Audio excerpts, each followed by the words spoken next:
So we've known for a few decades about the dangers of, and the toxicities of modern toiletries and what it does to our skin, cells, and hormones.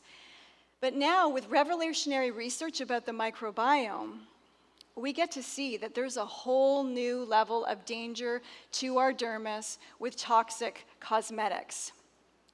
And what happens is when these cosmetics are penetrating our skin all day, every day, is it really tips the balance. There's a balance of bacteria that tend to the soil of our skin, and not one of them is parched for petroleum and paraben. And so this is the basic architecture of any commercial thing like cosmetic. So it's got preservatives, so the preservatives, that's from paraben to isopropyl alcohol, and hundreds of ingredients in between.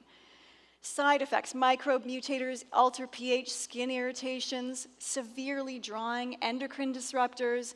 Then we mix in the emulsifiers, which are mixing the water and the fat together. That's from propylene glycol to polysorbate, and again, hundreds in between. Kills microbes, destroys acid mantle, stays on the skin for days, removes the stratum corneum. Emollients, so that's your fatty part, but in this world, they could be using petroleum, soy, silicone, polymers, and that creates free radical damage, plugs pore, blocks breathability, fungal infections, endocrine disruptors, stiffens cells, imbalances bacteria. And then surfactants, which we just talked about, which is from your sodium lauryl sulfate groups to the cocamide DEAs.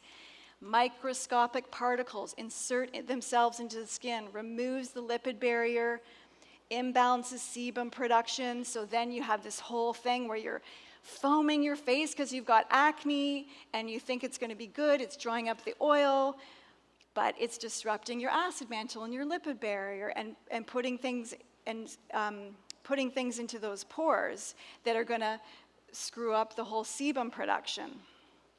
And again, it makes the skin more permeable. Just like we have leaky guts caused by toxic food and chemicals, our skin can become leaky and we can allow the entrance of toxins and allergens.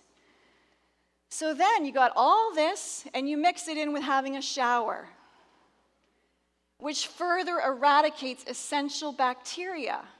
You've got chlorine, fluoride, aluminum, hormones, antibiotics, antidepressants, and pain medication. And then that's going to cause issues, and that might send you to the dermatologist. So dermatologists make up 1% of all doctors, but they prescribe 5% of all antibiotic prescriptions. And these prescriptions are steeped in side effects, as you can see.